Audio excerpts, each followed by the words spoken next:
students. Welcome in the online lecture. This is the first lecture on the topic organisms and populations. This is the 13th topic in your syllabus. तुमच्या सिलॅबसमधला हा 13 नंबरचा topic आहे organisms and populations. त्याच्यावरचं हे पहिलंच lecture आहे. मागच्या लेक्चरमध्ये आपण ह्युमन हेल्थ अँड डिसीजेस हा टॉपिक कंप्लीट केलेला आहे. या लेक्चरमध्ये आपण नवीन टॉपिक सुरू करतोय ऑर्गॅनिझम्स अँड पॉप्युलेशन. या टॉपिकमध्ये आपण काय काय स्टडी करणार आहे हे अगोदर बघूया. तर या टॉपिकमध्ये आपण organisms and the environment around याच्याविषयी सुरुवातीला माहिती घेणार आहे. त्याच्यानंतर आपण हॅबिटॅट अँड निशे म्हणजे काय बघणार आहे, त्याच्यामध्ये असणारा डिफरन्स बघणार आहे. टाइप्स ऑफ निशे स्टडी करणार आहे. त्याच्यानंतर आपण एन्व्हायरमेंटमध्ये आढळणारे मेजर अबायोटिक फॅक्टर्स स्टडी करणार आहे, ज्याच्यामध्ये टेम्परेचर, वॉटर, लाईट, सॉईल यासारखे जे अबायोटिक फॅक्टर्स आहेत, मेजर अबायोटिक फॅक्टर्स, त्यांच्याविषयी आपण स्टडी करणार आहे. त्याच्यानंतर आपण ॲडॅप्टेशन स्टडी करणार आहे. पॉप्युलेशन स्टडी करणार आहे. पॉप्युलेशन या पॉईंटच्या अंडर आपण नटॅलिटी, मॉर्टॅलिटी याविषयी स्टडी करणार आहे. ग्रोथ रेट, पॉप्युलेशनची ग्रोथ कशी होते, एज डिस्ट्रीब्युशन. त्याच्यानंतर पॉप्युलेशन इंटरॅक्शन्स विषयी स्टडी करणार आहे, ज्याच्यामध्ये positive interactions, negative interactions, neutral interactions, याच्यामध्ये म्युच्युअलिझम, कॉम्पिटिशन, कॉमेन्सॅलिझम, पॅरासिटिझम, त्याच्यानंतर प्रिडेशन याविषयी आपण या टॉपिकमध्ये स्टडी करणार आहे. तर या लेक्चरमध्ये आपण फक्त काय बघणार आहे, तर introduction of this topic and organisms and the environment around and difference between habitat and niche and types of niche. या लेक्चरमध्ये आपण इंट्रोडक्शन बघणार आहे या टॉपिकची. त्याच्याबरोबर organisms and the environment around या पॉईंटच्या अंडर आपण बायोम स्टडी करणार आहे. त्याच्यानंतर नेक्स्ट आपण स्टडी करणार आहे ते म्हणजे हॅबिटॅट आणि निशेमधला डिफरन्स. हॅबिटॅट म्हणजे काय, निशे म्हणजे काय आणि निशेचे टाईप या लेक्चरमध्ये आपण संपवणार आहे. तर सुरुवातीला बघूया या टॉपिकची इंट्रोडक्शन. इंट्रोडक्शनमध्ये सुरुवातीला तुम्ही मागं शिकलेला आहात, इकोसिस्टीम म्हणजे काय शिकलेला आहात. त्याच्यानंतर ecosystem is the system in which biotic and abiotic factors are present. तुम्हाला माहिती आहे इकोसिस्टीम अशी सिस्टीम असते ज्याच्यामध्ये बायोटिक आणि अबायोटिक फॅक्टर्स एकत्र राहत असतात. त्या फॅक्टर्समध्ये तुम्ही आत्तापर्यंत बऱ्याच गोष्टी स्टडी केलेल्या आहेत. नॅचरल वर्ल्डमध्ये सापडणाऱ्या अभ्यासामध्ये तुमच्या बऱ्याच गोष्टी, लिव्हिंग वर्ल्ड असेल, लिव्हिंग वर्ल्डमध्ये आढळणारे macromolecules, cells, tissue, organs, individuals, organism, population, communities, ecosystem and biome, ह्या ज्या स्टेप्स आहेत, ह्या ज्या लेवल्स आहेत, ह्या तुम्ही ऑलरेडी स्टडी केलेल्या आहेत, शिकलेला आहात. म्हणजे लिव्हिंग वर्ल्ड एक छोटा मायक्रोमोलिक्यूल, त्याच्यापासून सेल बनते, सेल्सच्या ग्रुपपासून टिश्यू बनत असते, अनेक टिश्यू एकत्र येतात, ऑर्गन बनतो, अनेक ऑर्गन्स एकत्र येतात, इंडिव्हिज्युअल ऑर्गॅनिझम बनतो आणि अनेक इंडिव्हिज्युअल्स सेम स्पेसिसचे जे एकत्र राहतात त्याचं पॉप्युलेशन बनतं. वेगवेगळ्या प्रकारचे पॉप्युलेशन्स एकत्र राहतात आणि कम्युनिटी बनते. कम्युनिटीच्या अनेक कम्युनिटी एकत्र राहतात आणि इकोसिस्टीम बनते. फॉर एक्झाम्पल ग्रासलँड इकोसिस्टीम असेल, डेझर्ट इकोसिस्टीम असेल, पॉन्ड इकोसिस्टीम असेल, यासारखे इकोसिस्टीम्स बनतात आणि अनेक इकोसिस्टीम्स एकत्र येऊन बायोम्स तयार होतात. याविषयी आपण बघितलेला आहे. त्याचा आणखी थोडा डिटेल स्टडी आपण या टॉपिकमध्ये करणार आहे. तर सुरुवातीला आपण इकॉलॉजी म्हणजे काय बघूया. इकॉलॉजीची डेफिनेशन काय आहे बघूया आपण. Ecology is the study of relations of organisms with one another and to their physical environment. Ecology ही अशी ब्रँच आहे. लॉजी म्हणजे एक ब्रँच आहे. लॉजी मीन्स टू स्टडी, अभ्यासणं. इकॉलॉजीमध्ये कशाचा अभ्यास केला जातो, तर relation of organisms with the one another. ऑर्गॅनिझममध्ये कशा प्रकारचं रिलेशन आहे याचा अभ्यास करणं त्याबरोबरच the relation of the organism with their physical environment. ऑर्गॅनिझमचं त्याच्या फिजिकल एन्व्हायरमेंट बरोबर कशा प्रकारे रिलेशन आहे याचा अभ्यास करणारी जी ब्रँच आहे त्या ब्रँचला इकॉलॉजी असं म्हटलं जातं. Ecology is the study of relations of organisms with one another, म्हणजे ऑर्गॅनिझममध्ये असणारं relation and to their physical environment, आणि त्यांच्या आजूबाजूला असणारं जे एन्व्हायरमेंट आहे त्याच्याशी ऑर्गॅनिझमचं रिलेशन कसं आहे याचा अभ्यास करणारी जी ब्रँच आहे त्या ब्रँचला इकॉलॉजी असं म्हटलं जातं. आता ही टर्म कोणी सुरुवातीला आणली? The term ecology was first used by, ही टर्म कुणी सुरुवातीला शोधून काढली? The term ecology first used by writer, but the word coined by E Haeckel in 1866. हा वर्ड पहिल्यांदा रायटर या सायंटिस्टनं शोधून काढला किंवा यूज केला, पण त्या शब्दाचा जो शोध लावलेला आहे तो ई हॅकेल या सायंटिस्टनं लावलेला आहे 1866 मध्ये. तर इकॉलॉजी ही टर्म शोधून काढलेली आहे ई हॅकेल यानं आणि यूज केलेली आहे रायटर यानं. तर इकॉलॉजीमध्ये वेगवेगळे ग्रुप्स असतात. Ecology grouping of organism is nothing but ecological hierarchy. आता हायरार्ची म्हणजे स्टेप बाय स्टेप काय होत जाणं, तर ग्रुपिंग होत जाणं. तर ह्या इकॉलॉजीमध्ये कोणत्या ग्रुप्स आढळतात, कोणते लेव्हल्स आढळतात स्टेप बाय स्टेप येणारे? तर ecology has 4 sequential levels. These are organisms, populations, communities and biomes. या 4 लेव्हल्स सिक्वेन्शियली आढळतात आपल्या इकॉलॉजीमध्ये, म्हणजे लहानापासून मोठ्यापर्यंत असं म्हणूया. लहानापासून मोठ्यापर्यंत ऑर्गॅनिझम्स, अनेक ऑर्गॅनिझम्स एकत्र आले की काय होणार आहे? पॉप्युलेशन्स तयार होणार आहे. पॉप्युलेशन्स अनेक प्रकारची एकत्र आली की कम्युनिटीज तयार होणार आहेत, आणि अनेक प्रकारच्या कम्युनिटीज एकत्र आल्या की बायोम्स तयार होणार आहेत. तर सुरुवातीला आपण काय बघूया? Organisms. Individual organism is the basic unit of ecological hierarchy. Organisms ही बेसिक युनिट आहे कशाची? तर इकॉलॉजिकल हायरार्ची. तर ही बेसिक युनिट, जसं तुम्ही गेल्या वर्षी सिस्टमॅटिक्स टॉपिकमध्ये हायरार्ची म्हणजे काय शिकलेला आहात, म्हणजे क्लासिफिकेशनचे क्रायटेरिया शिकलेला आहात. स्पेसीज इंडिव्हिज्युअल असते. अनेक स्पेसीज एकत्र येतात कशाच्या अंडर? तर एका जीनसच्या अंडर. अनेक जीनस एकत्र येतात कशाच्या अंडर? तर ऑर्डरच्या अंडर. हे तुम्ही गेल्या वर्षी शिकलेलं आहात. किंवा अनेक ऑर्डर एकत्र येतात फॅमिलीच्या अंडर. हे तुम्ही गेल्या वर्षी शिकलेला आहात. जसं क्लासिफिकेशनची हायरार्ची असते तशीच इकॉलॉजीमध्ये पण हायरार्ची असते, आणि हायरार्चीचं बेसिक युनिट जसा क्लासिफिकेशनचा बेसिक युनिट स्पेसीज आहे तसंच इकॉलॉजिकल हायरार्चीचा बेसिक युनिट काय आहे? तर ऑर्गॅनिझम आहे. आता ऑर्गॅनिझम नंतर येणारी दुसरा युनिट काय आहे हायरार्चीमध्ये येणारा इकॉलॉजीचा? तर पॉप्युलेशन. पॉप्युलेशन म्हणजे काय तुम्हाला माहिती आहे? Organisms of same kind inhabiting a geographical area constitute populations.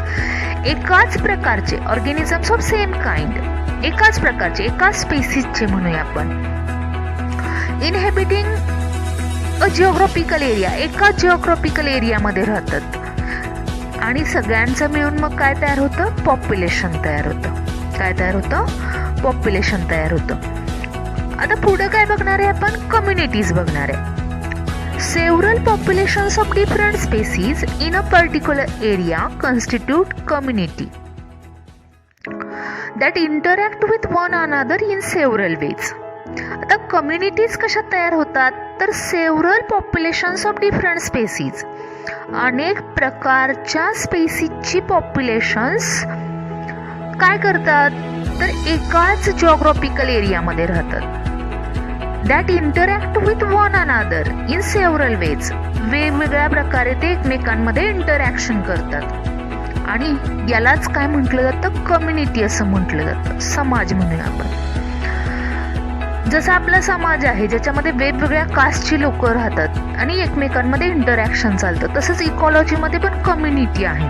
आता या कम्युनिटीमध्ये फॉर एक्झाम्पल आपण एक लक्षात घेऊया, एक कम्युनिटी लक्षात घेऊया. समजा आपल्या अवतीभोवतीची कम्युनिटी लक्षात घ्यायचं झालं तर आपल्या आजूबाजूला बघा वेगवेगळ्या प्रकारची प्लांट्स असतात, ॲनिमल्स असतात, त्याच्यानंतर वेगवेगळ्या प्रकारचे बर्ड्स असतात. हे सगळे एकत्र राहतात.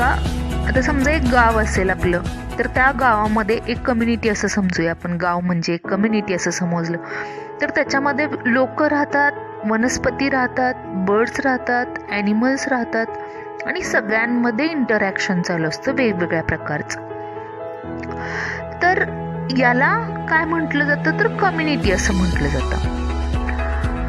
आता यानंतर येणारा सगळ्यात मोठं युनिट किंवा सगळ्यात मोठी लेवल कोणती असेल इकॉलॉजिकल हायरार्कीची तर बायोम्स. बायोम म्हणजे काय? Biome constitute a large regional terrestrial unit delimited by a specific climatic zone having major vegetation zone and the associated fauna.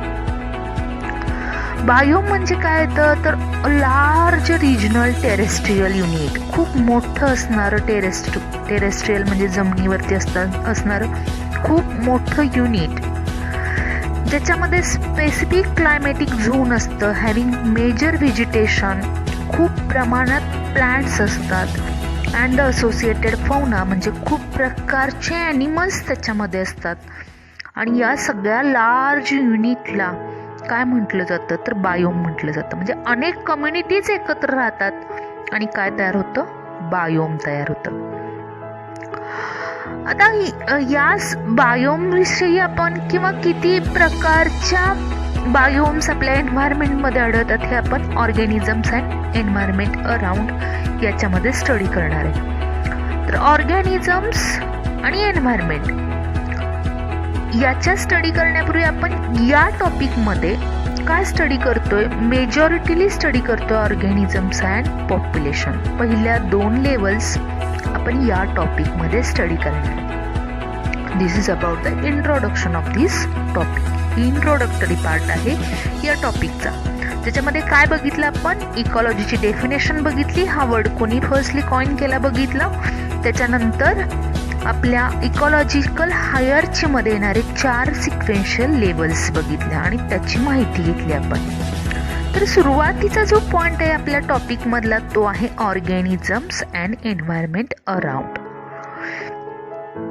आता मगाशी सांगितल्याप्रमाणे organism is the basic unit or basic level of the ecological hierarchy. Organism ही basic level आहे कशाची तर हायरार्कीची, ecological हायरार्कीची. मग organisms मध्ये सगळे लिव्हिंग ऑर्गॅनिझम्स येतात. It may become micro organism, it may become plants और फंगाय और ॲनिमल्स और एनी प्रोटिस्ट. ऑर्गॅनिझम्स मध्ये येणारे सगळे ऑर्गॅनिझम्स येतात. मग ते मायक्रो ऑर्गॅनिझम्स असतील, मग ते किंगडम मोनेरामध्ये येणारे ऑर्गॅनिझम्स असतील, प्रोटिस्टामध्ये येणारे, फंगायमध्ये येणारे असतील, प्लॅन्टीमध्ये येणारे असतील किंवा ॲनिमालियामध्ये येणारे असतील.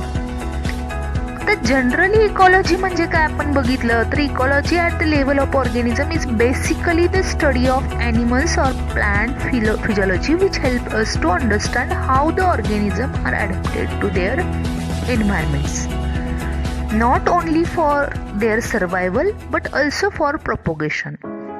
इकॉलॉजीमध्ये ऑर्गॅनिझमच्या लेवलला जाऊन ज्यावेळी आपण स्टडी करतो त्यावेळी याच्यात मेन स्टडी कशाचा केला जातो तर ॲनिमल्सच्या किंवा प्लांटच्या फिजियोलॉजीचा स्टडी केला जातो.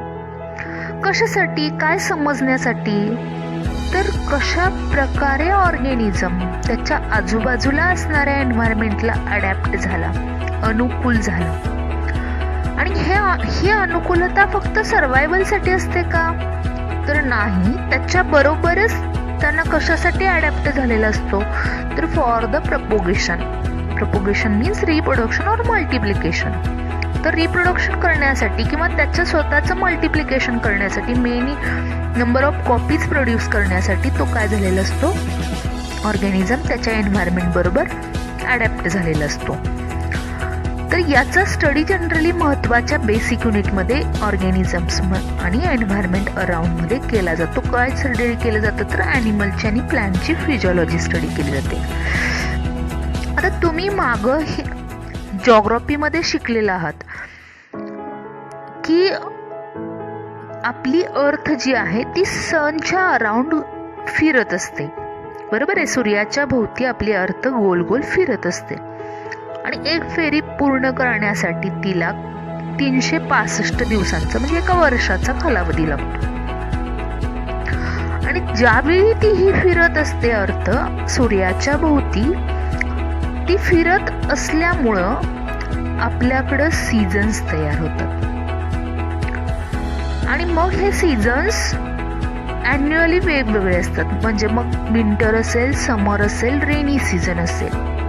कशा प्रकारे ते अर्थच्या भोवती रोटेट होते त्याच्यावरून हे सीझन्स, ती स्वतःभोवती फिरते त्याबरोबर सनभोवती फिरते, बरोबर.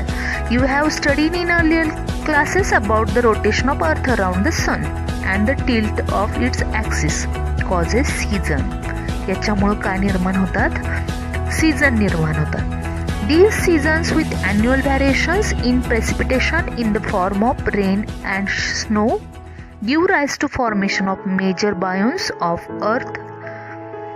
कशामुळे अर्थवरती वेगवेगळे 6 बायोम्स तयार झालेले आहेत. तर हे बायोम्स तयार होण्यापाठीमागचा रिझन आहे आपल्या अर्थच्या ॲक्सिस भोवती, सेंट्रल ॲक्सिस भोवती ती स्वतः भोवती रोटेट होते आणि त्याबरोबर ती सन भोवती रोटेट होते. यामुळं सीझन्स तयार झाले. सीझन्स असून सुद्धा या सीझनमध्ये बऱ्याच ठिकाणी खूप प्रमाणात पाऊस पडतो, काही ठिकाणी कमी पाऊस पडतो, काही ठिकाणी स्नो म्हणजे बर्फ पडतो. आता अंटार्क्टिक ध्रुव जे आहेत दोन्ही नॉर्थ आणि साऊथला असणारी पृथ्वीच्या, तिथं बर्फाळ प्रदेश आहे पूर्ण. तर याचं कारण काय आहे तर तिथं सनलाईट खूप कमी जाते आणि त्यामुळं त्या ठिकाणी त्या ध्रुवांवरती बर्फ तयार झालेला आहे. तिथं असणारा बायोम वेगळा असणार आहे, तिथं असणारे ऑर्गॅनिझम्स वेगळे असणार आहेत. आणि लक्षात ठेवा, नेहमी कोणत्याही प्रकारचा बायोम असू दे, कोणत्याही प्रकारचं क्लायमेटिक कंडिशन असू दे, त्या ठिकाणी पॉप्युलेशन्स किंवा ऑर्गॅनिझम्स आढळतातच. त्या ठिकाणच्या एन्व्हायरमेंटला त्यांनी काय केलेलं असतं? ॲडॅप्ट केलेलं असतं आणि ते तिथं जगू शकत असतात. बायोम्स आपण स्टडी करणार आहे. किती बायोम्स आहेत अर्थवरती आपल्या? तर there are about 6 biomes present on the अर्थ.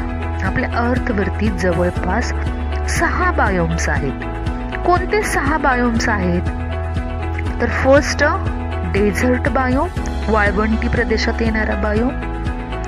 असं इतकं हायर टेम्परेचर असताना सुद्धा त्या ठिकाणी, राजस्थान सारख्या ठिकाणी खूप कमी पाऊस असतो. तरीही अशा हाय टेम्परेट रिजन मध्ये सुद्धा बघा, तुम्हाला ह्या इमेजमध्ये दिसते कॅमल्स दिसतात. बऱ्याच प्रकारचे झेरोफॅटिक प्लांट्स आपण शिकलेलो आहे गेल्या वर्षी. ओपनशिया असेल, ॲलोवेरा असेल, ॲकॅसिया असेल, हे झेरोफॅटिक प्लांट्स असतील. ह्या हाय टेम्परेट रिजनमध्ये सुद्धा ग्रो होतात, रिप्रोड्यूस होतात. म्हणजे या ऑर्गॅनिझमनी या बायोममध्ये स्वतःला काय केलेलं आहे? ॲडॅप्ट केलेलं आहे. नेक्स्ट सेकंड बायोम येतो, तो कोणता? तर ग्रासलँड बायोम. दुसरा बायोम येतो तो ग्रासलँड, सगळीकडे हिरवळ, ग्रासेस. मग ग्रासेस आहेत म्हणजे तिथं काय नाही तर ग्रास होपर्स येणार आहे, फ्रॉग येणार आहे, स्नेक येणार आहे. अशा वेगवेगळ्या प्रकारच्या ऑर्गॅनिझम्स तिथं राहत असतात. नेक्स्ट येतो ट्रॉपिकल फॉरेस्ट. ट्रॉपिकल फॉरेस्ट नंतर येतो टेम्परेट फॉरेस्ट बायोम.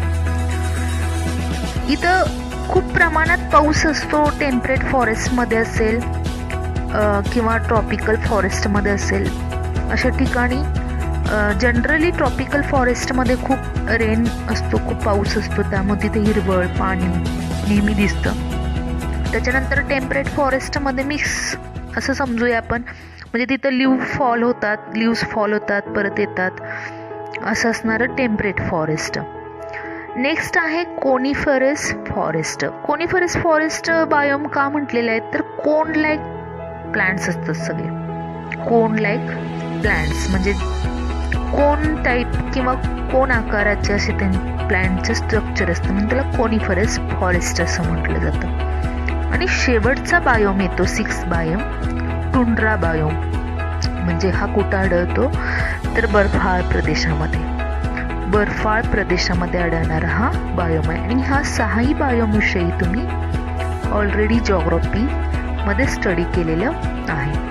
पण या सगळ्या बायोम्समध्ये इथं बर्फाळ प्रदेश असताना म्हणजे खूप कोल्ड कंडिशन किंवा इतर खूप टेम्परेचर असताना ऑर्गॅनिझम्स तिथं राहतात. इथं टेम्परेट फॉरेस्टमध्ये खूप रेन असताना या ठिकाणी ऑर्गॅनिझम्स ग्रो होतात, रिप्रोड्यूस होतात, कारण ते त्यांनी काय केलेलं असतं, त्या एन्व्हायरमेंटला स्वतःला काय केलेलं असतं, ॲडॉप्ट केलेलं असतं, अनुकूल झालेले असतात ते ऑर्गॅनिझम्स.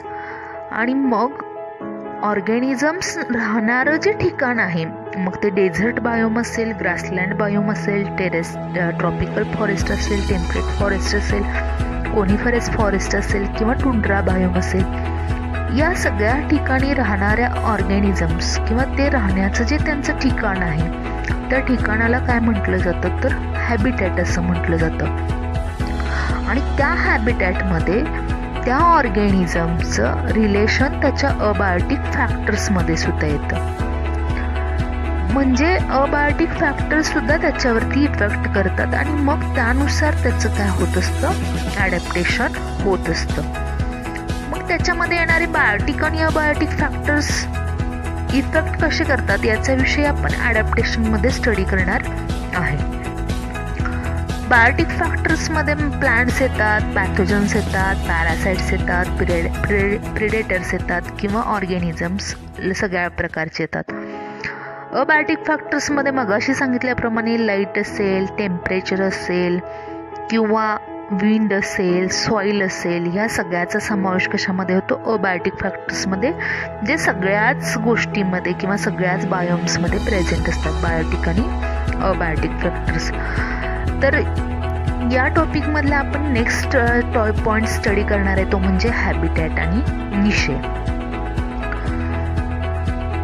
बघूया सुरुवातीला हॅबिटॅट म्हणजे काय. Habitat is a place or the set of environmental conditions around organism to which it must adapt to survive and prosper.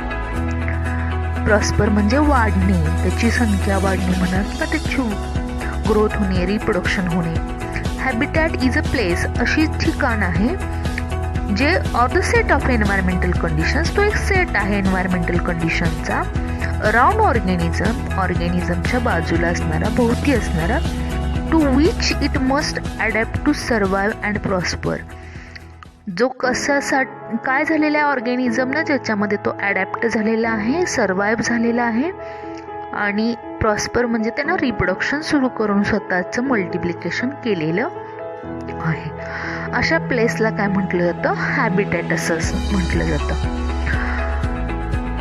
Place or area where a particular species lives is its habitat असं सुद्धा त्याची सोपी definition करू शकतो आपण. अशी जागा किंवा असा एरिया ज्या ठिकाणी पर्टिक्युलर स्पेसीज राहत असते, अशा एरियाला काय म्हणू शकतो आपण, हॅबिटॅट असं म्हणू शकतो, साधी सोपी डेफिनेशन. मग हॅबिटॅटमध्ये काय येतं, factors like the sunlight, average rainfall, annual temperature, type of soil present and other abiotic factors affect the presence of organisms.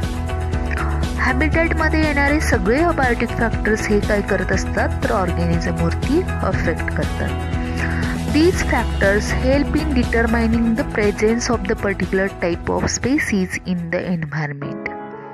आपल्याला ज्यावेळी एखाद्या स्पेसीजचा टाईप स्टडी करायचा असेल त्यावेळी आपल्याला हे एन्व्हायरमेंट तो जो टाईप आहे स्पेसीजचा तो डिटरमाइन करण्यासाठी मदत करत असतं. मग हॅबिटॅटची एक्झाम्पल्स कोणते आहेत? पॉन्ड हॅबिटॅट असेल, रिव्हर असेल, ओशियन असेल, ही सगळी हॅबिटॅट कसली आहेत? तर ॲक्वॅटिक हॅबिटॅट आहेत. ही सगळी कसली आहेत? ॲक्वॅटिक. असेच टेरेस्ट्रियल हॅबिटॅट येतात, एरियल हॅबिटॅट येतात, किंवा ॲक्वॅटिक हॅबिटॅट आता सांगितल्याप्रमाणे येतात. अर्बोरियल हॅबिटॅट येतात, झाडावरती बरेच प्राणी राहतात. टेरेस्ट्रियल म्हणजे जमिनीवरती राहतात. एरियल म्हणजे हवेत उडणारे पक्षी बघितलेले आहेत आपण. त्याच्यानंतर ॲक्वॅटिक आता सांगितल्याप्रमाणे पॉन्ड असेल, रिव्हर असेल, ओशियन असेल, हे सगळे ॲक्वॅटिक हॅबिटॅट येतात. तर लगेचच एन्व्हायरमेंट जे आहे बाजूला अगदी जवळ ऑर्गॅनिझमच्या, त्याला मायक्रो हॅबिटॅट असं म्हटलं जातं. The immediate surrounding of an organism sometimes also referred to as micro habitat. अगदी जवळ असणारं, त्याच्या बाजूला असणारं जे एन्व्हायरमेंट आहे त्याला मायक्रो हॅबिटॅट असं म्हटलं जातं. Is an important concept to remember when working with sedentary or weakly motile organisms. हे कधी महत्त्वाचं ठरतं?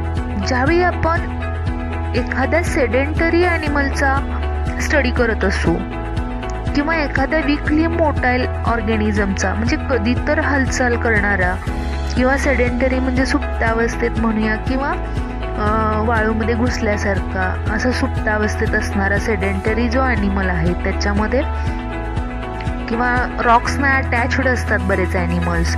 अशा ॲनिमल्सचा ज्यावेळी आपण स्टडी करणार असतो त्यावेळी मायक्रो हॅबिटॅट लक्षात घेणं खूप महत्त्वाचं येतं.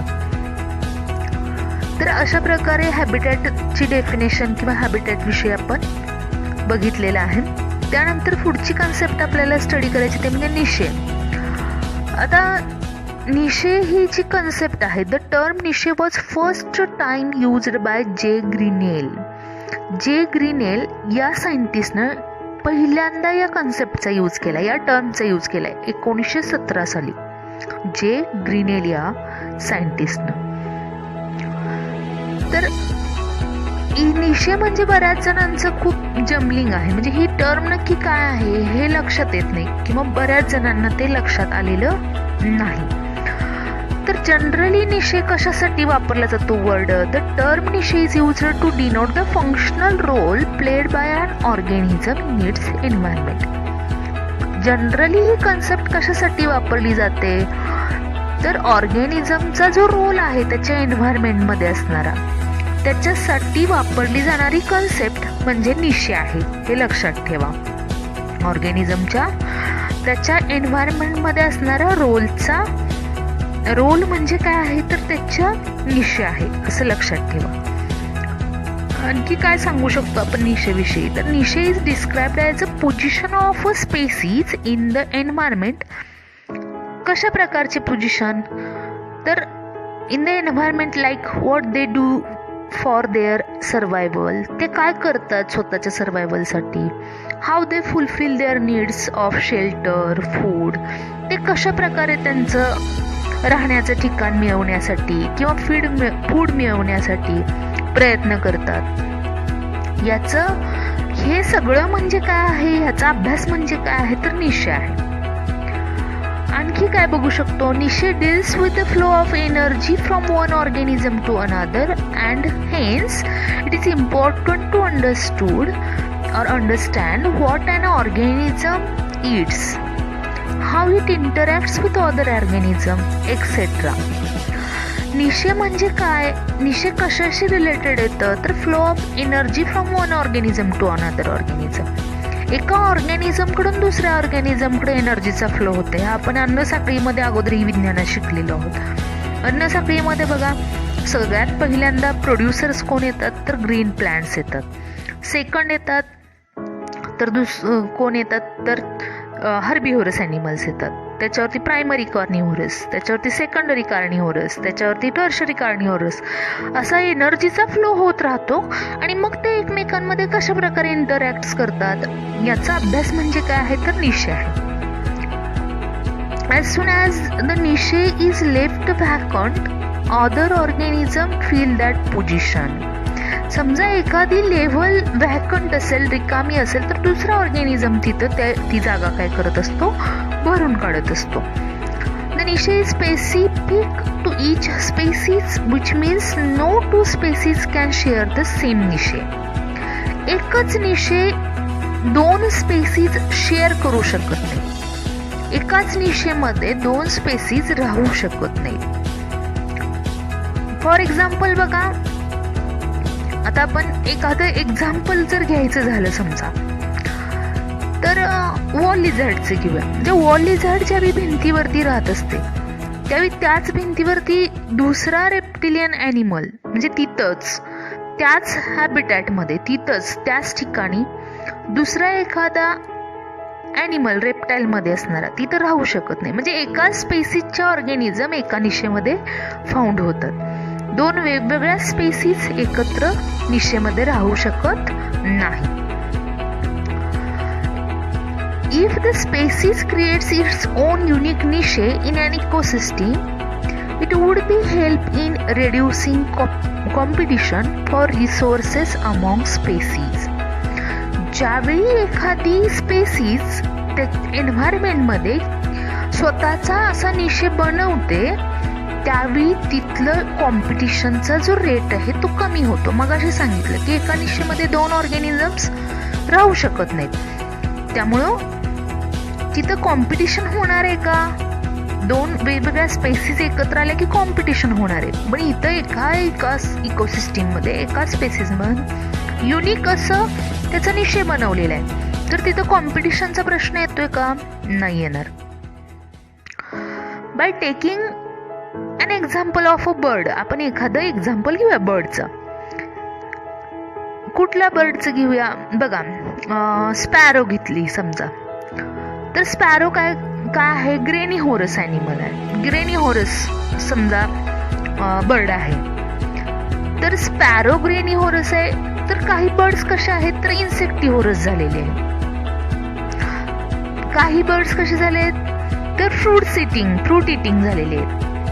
म्हणजे बर्ड हा एक ग्रुप घेतला समजा, तर बर्ड मध्ये सुद्धा प्रत्येकामध्ये खाण्याचा जो हॅबिट आहे, खाण्याची जी सवय आहे ती वेगवेगळी आहेत. त्यामुळं त्यांच्यामध्ये कॉम्पिटिशनचं प्रमाण काय असणार आहे?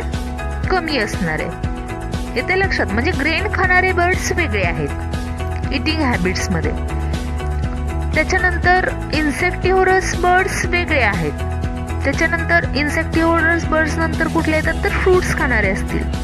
तर अशा प्रत्येकाचे इटिंग हॅबिटेट वेगळे आहेत. त्यामुळे त्यांच्यामधलं आता इन्सेक्टिव्होरस बर्ड ग्रेनिहोरस बर्ड बरोबर कॉम्पिटिशन करणार आहे का? नाही करणार. किंवा फ्रूट खाणारा बर्ड इन्सेक्टिव्होरस बरोबर करणार आहे का कॉम्पिटिशन? नाही करणार. म्हणजे निशेमध्ये कॉम्पिटिशनचं प्रमाण काय होत जातं, त्यामुळं कमी होत जातं. तर हा डिफरन्स आहे हॅबिटॅट आणि निशेमधला. हॅबिटॅटमध्ये अनेक ऑर्गॅनिझम्स एकत्र राहू शकतात. जसं मी ॲक्वॅटिक हॅबिटॅट सांगितलं, सगळ्या प्रकारचे फिशेस ॲक्वॅटिक हॅबिटॅटमध्ये सापडतात, वेगवेगळ्या स्पेसीज असणारे. झू प्लँक्टॉन सापडतात, फायटोप्लँक्टॉन सापडतात. म्हणजे ते एकत्र राहतात ॲक्वॅटिक हॅबिटॅटमध्ये. हॅबिटॅटमध्ये अनेक स्पेसीज एकत्र राहू शकतात, पण निशेमध्ये राहू शकतात का? नाही. एका निशेमध्ये एकच स्पेसीज राहू शकते. हा डिफरन्स आपण बघूया. टॅब्युलर फॉर्ममध्ये डिफरन्स बघूया हॅबिटॅट अँड निशेमधला. Difference between habitat and niche. बघा फर्स्ट पॉइंट काय आहे हॅबिटॅटमध्ये येणारं? Habitat is an area where a species lives and interact with one another factors and prosper. काय करते हॅबिटॅट? म्हणजे असा एरिया आहे की स्पेसीज राहतात, इंटरॅक्ट करतात विथ द अदर, दुसऱ्यांबरोबर. फॅक्टर्स, वेगवेगळ्या फॅक्टर्स त्याच्यामध्ये येतात आणि काय होतात तर प्रॉस्पर होतात. तर निशे म्हणजे काय आहे? निशे इज अ कन्सेप्ट, ही एक कन्सेप्ट आहे of how an organism lives or survives in the environmental condition. कशा प्रकारे ऑर्गॅनिझम्स त्या एन्व्हायरमेंटल कंडिशनमध्ये सर्वाइव्ह झाला, कशा प्रकारे तो राहतोय, याचा अभ्यास करणं म्हणजे काय आहे? निशे आहे.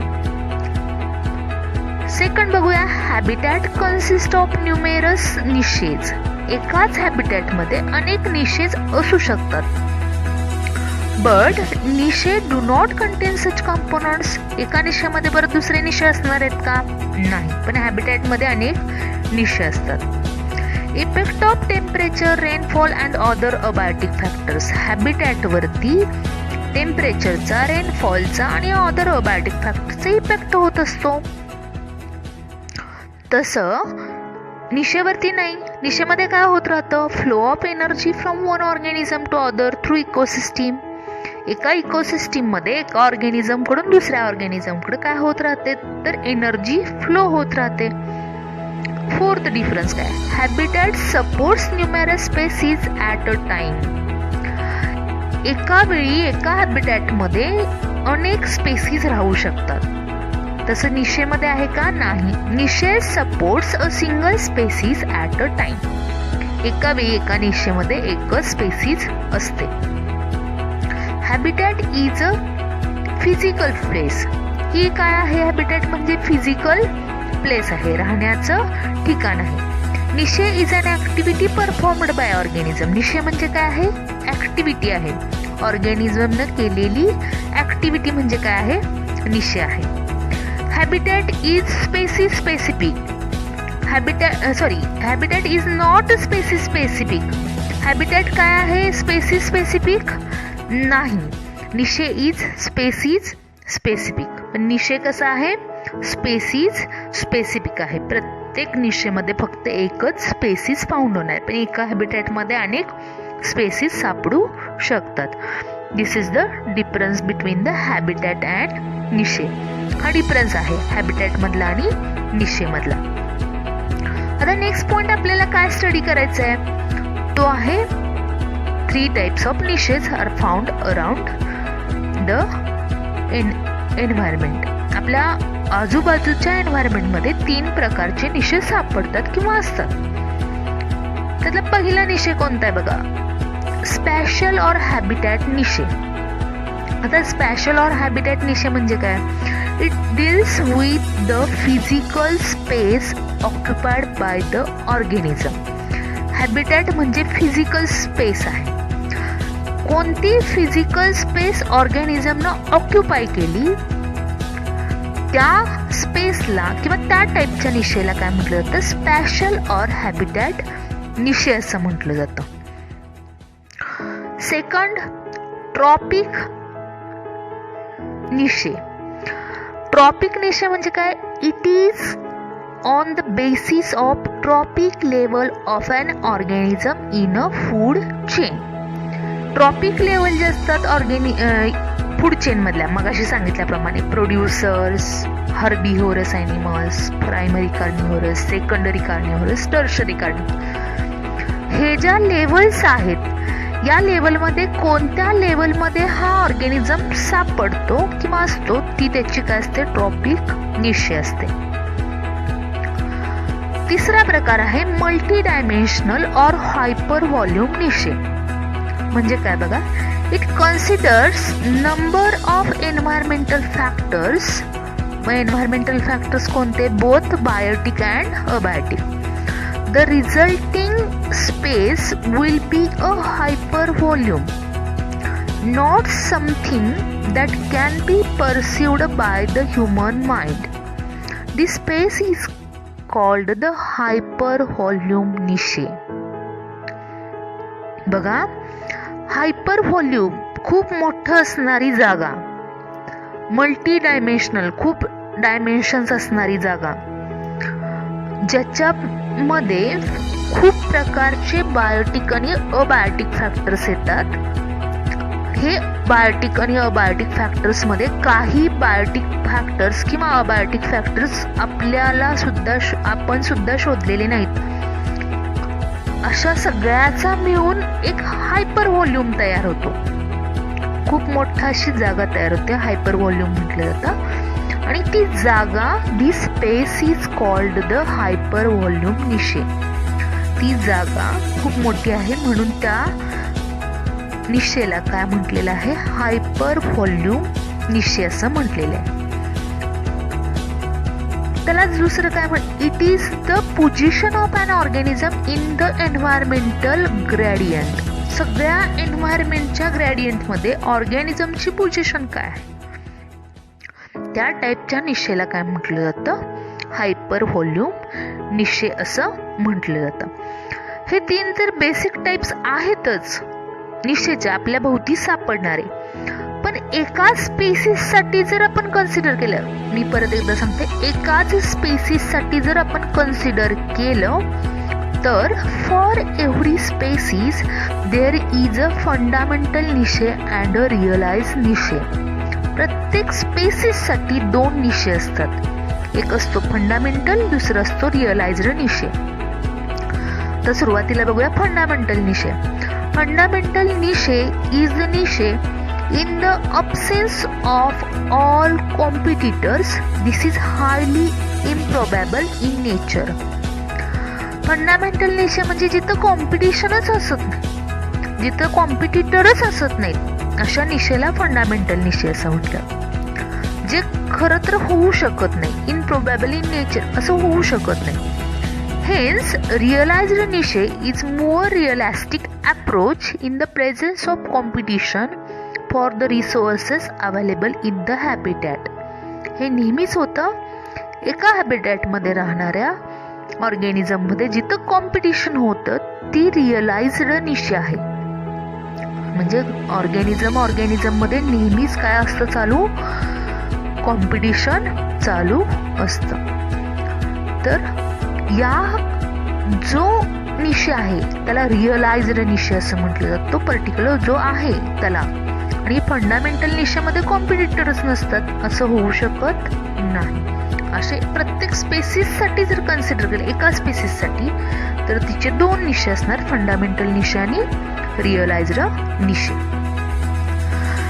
तर या लेक्चरमध्ये आपण काय बघितलं, तर हॅबिटॅट म्हणजे काय, निशे म्हणजे काय, दोन्हीमधला डिफरन्स काय आहे, टाइप्स कोणते आहेत निशेचे, स्पॅशियल असेल, ट्रॉपिक निशे असेल, मल्टी डायमेन्शनल हायपर व्हॉल्यूम निशे असेल, आणि 6 बायोम्स कोणते आहेत, फक्त त्याच्याविषयी आपण या लेक्चरमध्ये स्टडी केलेलं आहे.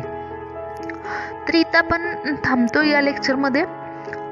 नेक्स्ट लेक्चरमध्ये आपण मेजर अबार्टिक फॅक्टर्स याच्याविषयी स्टडी करणार आहे. थँक्यू.